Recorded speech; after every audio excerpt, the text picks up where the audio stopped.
योगियों को अपने शरीर पर पूरी तरह से महारत हासिल होती है, न केवल यह सीखकर कि शरीर को अपनी मर्जी से कैसे छोड़ना है, बल्कि यह भी कि वे जिस उम्र में चाहें उसका विस्तार कर सकते हैं या एक शरीर को छोड़कर दूसरे शरीर में प्रवेश कर सकते हैं। ब्रह्मानंद श्री शिव प्रभाकर ऐसे दुर्लभ सिद्धों में से एक हैं, जिन्होंने 17 बार अवतार लिया और 723 वर्षों तक पृथ्वी ग्रह पर विद्यमान रहे। सिद्ध स्वामी ब्रह्मानंद प्रभाकर को दक्षिण भारत के महान 18 सिद्धों में सिद्ध परंपरा के लिए भी संदर्भित किया जाता है। स्वामी शिव प्रभाकर शायद ही लोगों के साथ मेलजोल बढ़ाते थे, बल्कि वह अपने आसपास के लोगों या परिस्थितियों से अलग और अनिश्चित और बहुत उदासीन बने रहते थे। वह शायद ही किसी से बात करते थे। वह पूरे केरल राज्य में जाने जाते हैं। वह कई सदियों से उत्तर और दक्षिण भारत में कई जगहों पर रहने के लिए भी जाने जाते हैं। स्वामी शिव प्रभाकर परकाया प्रवेश के वरदान से अपने स्वामी के साथ शरीर बदलते थे। अपनी इच्छा पर अपने शरीर से बाहर निकलने और दूसरे शरीर में प्रवेश करने की शक्ति ही परकाया प्रवेश है। कई गवाहों ने कहा कि उन्होंने उन्हें उड़ते हुए भी देखा है, जबकि अन्य ने उन्हें अदृश्य होते हुए देखने का दावा किया। कई लोगों ने उन्हें पद्मासन की योग मुद्रा में हवा में उड़ते हुए देखने की बात साझा की थी। कुछ लोगों ने उन्हें खौलते पानी में नहाते हुए देखा, जबकि कुछ ने उन्हें अचल वस्तुओं को हिलाते हुए देखा। कुछ लोगों ने उन्हें धातुओं को सोने में बदलते देखा, जबकि अन्य उनके विचारों को पढ़ने की उनकी क्षमता के बारे में जानते थे। उन्होंने वर्ष 1986 में अपनी महासमाधि ली।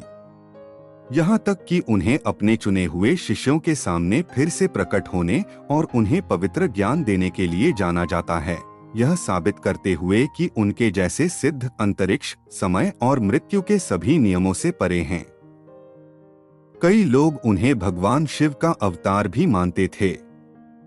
कई लोग उन्हें महान पुलिनायक स्वामियार कहते हैं और कुछ उनका उल्लेख भगवान दत्तात्रेय के अवतार के रूप में करते हैं।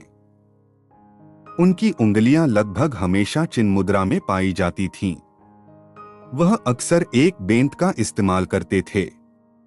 ऐसा माना जाता है कि श्री शिव प्रभाकर जी का जन्म 1263 में अकवूर मन में हुआ था। जब वे 9 वर्ष के थे, तब भगवान शिव गोस्वामी के वेश में आकर उन्हें हिमालय की एक गुफा में ले गए, जहां उन्हें गोस्वामी जी द्वारा हठ योग, प्राणायाम आदि सिखाया गया। हिमालय में गहन अभ्यास के बाद उन्होंने योग और ध्यान की सभी सिद्धियों को प्राप्त किया। वह नाथ कुझील जनार्दन नायर के साथ 30 साल तक रहे, जो उनके मानस पुत्र और पिछले जन्म में साथी थे। श्री शिव प्रभाकर के रूप में इस अंतिम अवतार तक वह विभिन्न शरीरों और विभिन्न नामों में कुल 723 वर्षों तक जीवित रहे। वह कल्पम की औषधीय तैयार करने के सूत्र को जानते थे, जो मानव शरीर को मजबूत और अविनाशी बना सकता था। महान गुरु आज भी उन लोगों के लिए उपलब्ध माने जाते हैं जो उन्हें पुकारते हैं, क्योंकि वह मानवता को आत्म साक्षात्कार के उच्चतम लक्ष्य की ओर ले जाने के लिए काम करते हैं। चलिए जानते हैं कि वे इस अवतार में कैसे पाए गए थे।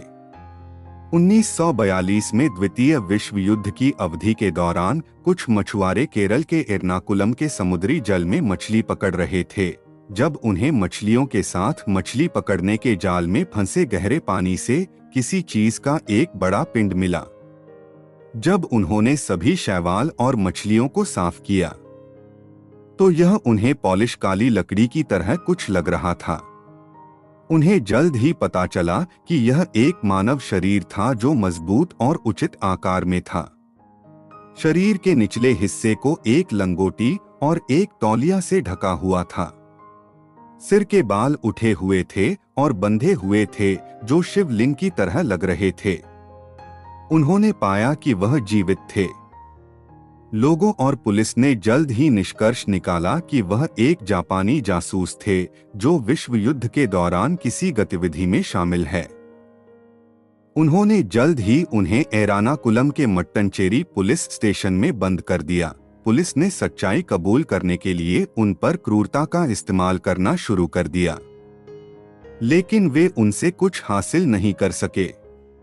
अंत में थके हारे पुलिस इंस्पेक्टर दोपहर का भोजन करने के लिए घर गए। इंस्पेक्टर को लगा कि उन्होंने लॉकअप में जिस आदमी को बंद किया है वह उसके पीछे चल रहा है। इंस्पेक्टर पूरी तरह से असमंजस में पड़ गया। कहा जाता है कि उन्होंने उल्लेख किया था कि वह लगभग 50 वर्षों तक समुद्र के नीचे गहरी समाधि में थे, जब तक कि उन्हें मछली पकड़ने के जाल में पकड़ नहीं लिया था। 6 अप्रैल 1986 को ठीक अपने जन्म नक्षत्र पर उन्होंने केरल के ओमाल्लोर में पुलिपारा पहाड़ी पर महासमाधि प्राप्त की।